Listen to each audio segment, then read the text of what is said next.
Hello दर्शकों, नमस्कार। मैं अमितोष पंडित आप सभी का एपी न्यूज में स्वागत करता हूं। आप देख रहे हैं आज की टॉप 10 न्यूज। अगर ये न्यूज आपको पसंद आती है तो आप ज्यादा से ज्यादा इसे लाइक, शेयर एंड सब्सक्राइब कीजिए, जिससे यूट्यूब ज्यादा से ज्यादा लोगों को ये वीडियो रिकमेंड करेगी।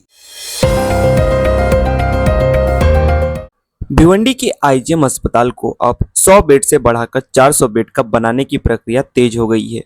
करीब 23 से 24 करोड़ रुपए के फंड से काम चल रहा है, जिसमें लगभग 30% काम पूरा हो चुका है और इसी तेजी से आगे बढ़ने के निर्देश दिए गए हैं। इसके साथ ही अस्पताल में स्टाफ की संख्या 100 से बढ़ाकर 550 तक करने की योजना है, जिसकी मंजूरी भी मिल चुकी है। अधिकारियों का कहना है कि अगले 12 से 18 महीनों में आईजीएम को बड़े स्तर पर विकसित किया जाएगा, जिससे मरीजों को सायन और नायर जैसे बड़े अस्पताल में रेफर करने की जरूरत काफी हद तक कम हो जाएगी। साथ ही फिलहाल अस्पताल में मौजूद छोटी छोटी समस्याओं और सुविधाओं को भी तुरंत सुधारने का काम किया जाएगा। भिवंडी में बन रहे 200 बेड के एमसीएच अस्पताल प्रोजेक्ट के निरीक्षण के दौरान निर्माण कार्य, स्टाफ भर्ती और प्रशासन से जुड़ी कई गंभीर खामियां सामने आई हैं। विधायक रईस शेख ने मौके पर पहुंचकर अधिकारियों के साथ विस्तृत समीक्षा की और सभी समस्याओं को जल्द से जल्द दूर करने के निर्देश दिए गए। इस निरीक्षण में इलेक्ट्रिक सब engineer Waghmare, medical superintendent doctor Madhavi Pandare और डिप्टी मेयर तारिक मोमिन भी मौजूद रहे, जहां प्रोजेक्ट की प्रगति का जायजा लिया गया। अधिकारियों ने साफ कहा कि भिवंडी के लोगों को बेहतर स्वास्थ्य सुविधाएं देना उनकी प्राथमिकता है और इसके लिए काम में तेजी लाकर सभी खामियों को जल्द ठीक किया जाएगा। भिवंडी शहर में एक संवेदनशील मामला सामने आया है, जहां 10 साल की नाबालिग लड़की के साथ एक व्यक्ति द्वारा गलत व्यवहार किए जाने की शिकायत दर्ज हुई है। यह घटना 6 अप्रैल की शाम की बताई जा रही है, जब बच्ची सीढ़ियों से नीचे उतर रही थी। पीड़िता के पिता ने शिकायत के बाद भिवंडी शहर पुलिस ने तुरंत कार्रवाई करते हुए 31 वर्षीय आरोपी शाहरुख अयूब खान को हिरासत में लेकर गिरफ्तार किया है। पुलिस पूरे मामले की गंभीरता से जांच में जुटी हुई है। भिवंडी की राजनीति में इस वक्त बड़ा विवाद खड़ा हो गया है, जहां उप महापौर तारिक मोमिन की सदस्यता पर खतरा मंडराने लगा है। उन पर चुनाव के दौरान फर्जी ओबीसी जाति प्रमाण पत्र इस्तेमाल करने के आरोप लगे हैं, जिसकी शिकायत कोकण जाति सत्यापन समिति तक पहुंच चुकी है और मामले की सुनवाई जारी है। पूर्व नगर सेवक इस्माइल रंगरेज ने करीब 25 दस्तावेज पेश कर दावा किया है। इसमें मोमिन जाति का कोई स्पष्ट उल्लेख नहीं है, जिससे प्रमाण पत्र की वैधता पर सवाल उठ रहे हैं।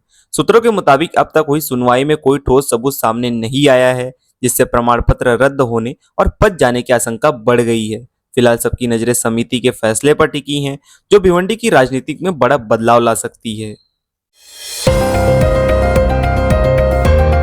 भिवंडी में पानी सप्लाई को लेकर बड़ा अपडेट सामने आया है, जहां पहले तय 8 से 9 अप्रैल का शटडाउन अब बदल दिया गया है। अब 11 अप्रैल सुबह 9 बजे से 12 अप्रैल सुबह 9 बजे तक पूरे शहर में 24 घंटे तक पानी सप्लाई बंद रहेगी। मनपा के अनुसार यह शटडाउन प्री मानसून मेंटेनेंस और मरम्मत कार्य के चलते लिया जा रहा है, जिससे स्टेम लाइन से आने वाले पानी पूरी तरह बंद रहेगा। इतना ही नहीं, शटडाउन के बाद भी एक दिन तक पानी कम दबाव में और कम मात्रा में मिलने की संभावना है। इस वजह से चाविंद्रा, नारपोली, शिवाजी नगर, कल्याण रोड समेत कई इलाकों में जल संकट गहरा सकता है। मनपा ने नागरिकों से अपील करते हुए पानी स्टोर करने और सहयोग करने की अपील की है। भिवंडी निजामपुर महानगर पालिका ने वोटर लिस्ट को अपडेट करने के लिए मैपिंग अभियान शुरू कर दिया है, जिसमें नागरिकों को भागीदारी बेहद जरूरी बताई जा रही है।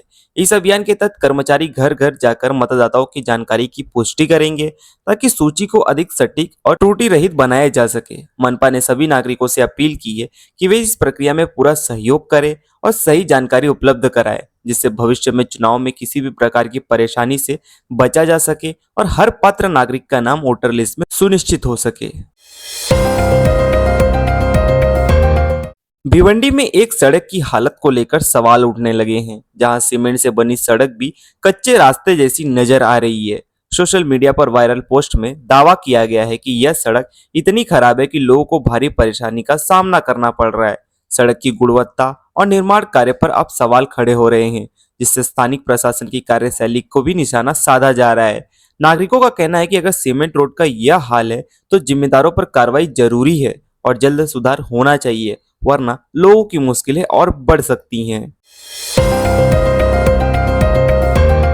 आश्रम विधानसभा चुनाव 2026 के तहत जलकूप बावड़ी विधानसभा क्षेत्र में मतदान के दौरान जबरदस्त उत्साह देखने को मिला, जहां बड़ी संख्या में मतदाता सुबह से ही पोलिंग बूथ पर पहुंचकर लंबी कतारों में खड़े नजर आए। लोग अपनी बारी का इंतजार करते हुए लोकतंत्र के इस महापर्व पर बढ़ चढ़कर हिस्सा लेते दिखे। प्रशासन की ओर से मतदाता प्रक्रिया को सुचारू और सुरक्षित तरीके से कराने के इंतजाम किए गए हैं। चुनाव को लेकर मतदाताओं में खासा जोश देखा जा रहा है, जो मजबूत लोकतंत्र की तस्वीर पेश करता है।